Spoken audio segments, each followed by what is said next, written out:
जो एक दूसरे की करप्शन के बारे में बातें करते हैं जब इलेक्शन आ जाते हैं, लेकिन जब इलेक्शन जाते हैं तो फिर इकट्ठे हो जाते हैं। आपको वो हुक्मरान नजर नहीं आएंगे, वो वारदाती हैं वारदाती। इन्होंने तो मैंडेट चोरी किया है। खुदारा अवाम के मैंडेट का एहतराम करें, हमारे ऊपर ये मसलत ना करें। ये आजमाए हुए हैं, ये PDM 2 आ रहा है। इन्होंने 16 माह में क्या कुछ नहीं किया जो अब करना है। जो इनकी आपस में एक बंडर बांट हुआ है, आपस में जो ओहदों की तकसीम हुई है, किस बुनियाद पर तकसीम कर रहे हैं कि मैंडेट इनके पास है नहीं। पंजाब में ये मुस्तरद हो चुके हैं। मुस्लिम लीग नून की टोटल 23 सीटें भी नहीं बनती। कोई शर्म और कोई हया होनी चाहिए। एक जाली वज़ीर आज़म और एक जाली कैबिनेट होगा।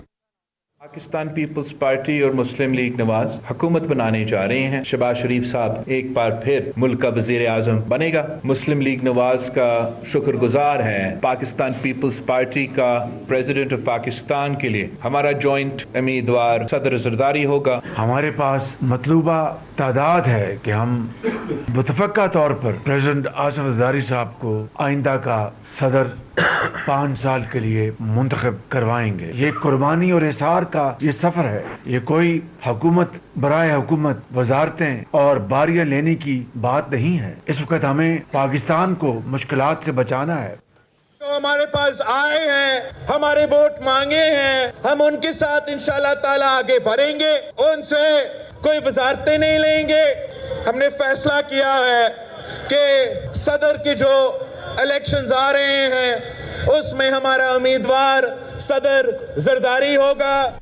मुस्लिम लीग को वोट देना है तो मैं अपने टर्म्स में मुस्लिम लीग को वोट दूंगा ना ही हम अपना मौकिफ तब्दील कर। कोई अपना मौकिफ तब्दील करने के लिए तैयार नहीं है तो मुझे फिर एक बहुत खतरनाक स्टेलमेट नजर आ रहा है। अस्सलाम वालेकुम, मैं हूं रेहान तारिक और आप देख रहे हैं दास्ताक। मुस्लिम लीग नून और पीपल्स पार्टी के माबैन बिलाखिर हुकूमत साजी के हवाले से इत्तफाक राय हो गया है। इत्तफाक राय के पीछे छुपी कहानी एक अलग बहस है, लेकिन इस इत्तफाक राय में यह तय पाया कि वजीर आजम शहबाज शरीफ, सदर मुमलिकत आसिफ अली जरदारी, चेयरमैन सेनेट शेर रहमान और स्पीकरशिप मुस्लिम लीग नून के पास होगी।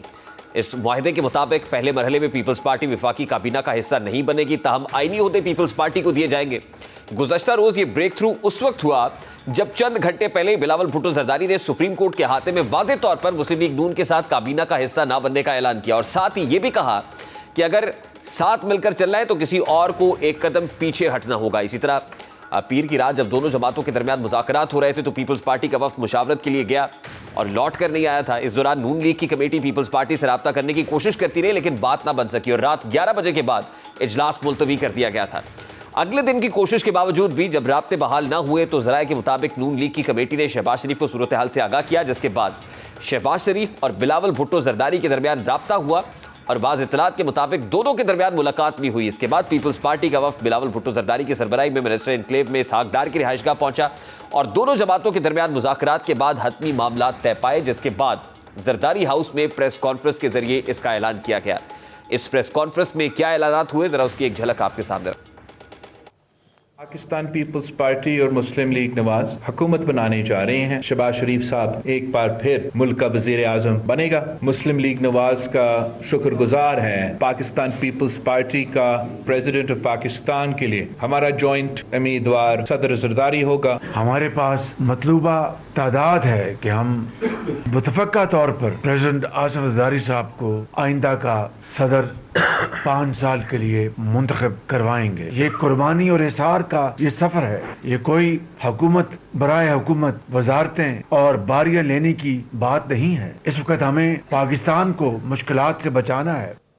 अब इस प्रेस कॉन्फ्रेंस से तो जाहिर हो रहा है कि तमाम मामला खुश उसलूबी से हल हो गए, लेकिन कहानी इतनी सादा मालूम नहीं होती, क्योंकि इत्तलात हैं कि ना सिर्फ पीपल्स पार्टी काबीना का हिस्सा होगी बल्कि अपने हिस्से से ज़्यादा वजारत के लिए कोशिश भी करेगी।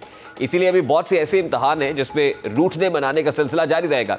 यही वजह है कि काबीना में शामिल होने पर इलेक्शंस के बाद से पीपल्स पार्टी की जानिब से बार बार नफी में जवाब दिया जा रहा है। इलेक्शंस के बाद पीपल्स पार्टी ने किस तरह सख्ती से काबीना में शामिल होने से मना किया, जरा उसकी एक झलक आपके सामने रखेंगे। लेकिन उससे पहले आपको ये बता दें कि पीपल्स पार्टी हो सकता है कि इब्तदाई हिस्से में काबीना का हिस्सा ना हो और आगे चल के पीपल्स पार्टी को कैबिनेट में शामिल कर लिया जाए और पीपल्स पार्टी इस पर रजामंद कर दे, क्योंकि इब्तदाई हिस्से में इस हुकूमत को कुछ डिफिकल्ट डिसीजंस करने हैं, वो IMF प्रोग्राम का हो या प्राइवेटाइजेशन का हो।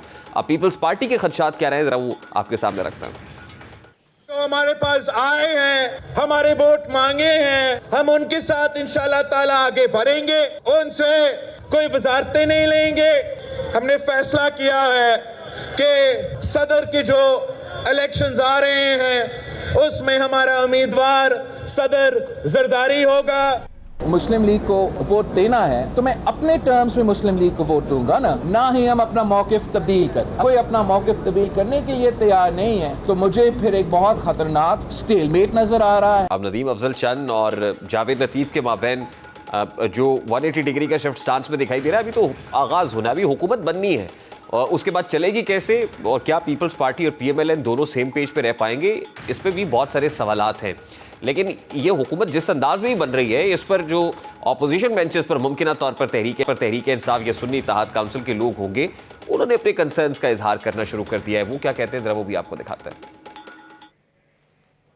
جو ایک دوسرے کی کرپشن کے بارے میں باتیں کرتے ہیں جب الیکشن آ جاتے ہیں, لیکن جب الیکشن جاتے ہیں تو پھر اکٹھے ہو جاتے ہیں. آپ کو وہ حکمران نظر نہیں آئیں گے, وہ وارداتی ہیں, وارداتی. انہوں نے مینڈیٹ چوری کیا ہے. دارا عوام کے مینڈیٹ کا احترام کریں, ہمارے اوپر یہ مسلط نہ کریں. یہ آزمائے ہوئے ہیں, یہ پی ڈی ایم 2 آ رہا ہے. انہوں نے 16 ماہ میں کیا کچھ نہیں کیا جو اب کرنا ہے. جو ان کی آپس میں ایک بنڈر بانٹ ہوا ہے, آپس میں جو عہدوں کی تقسیم ہوئی ہے, کس بنیاد پر تقسیم کر رہے ہیں کہ مینڈیٹ ان کے پاس ہے نہیں. پنجاب میں یہ مسترد ہو چکے ہیں. مسلم لیگ نون کی ٹوٹل 23 سیٹیں بھی نہیں بنتی. کوئی شرم اور کوئی حیا ہونی چاہیے. ایک جعلی وزیر اعظم اور ایک جعلی کیبنٹ ہوگا.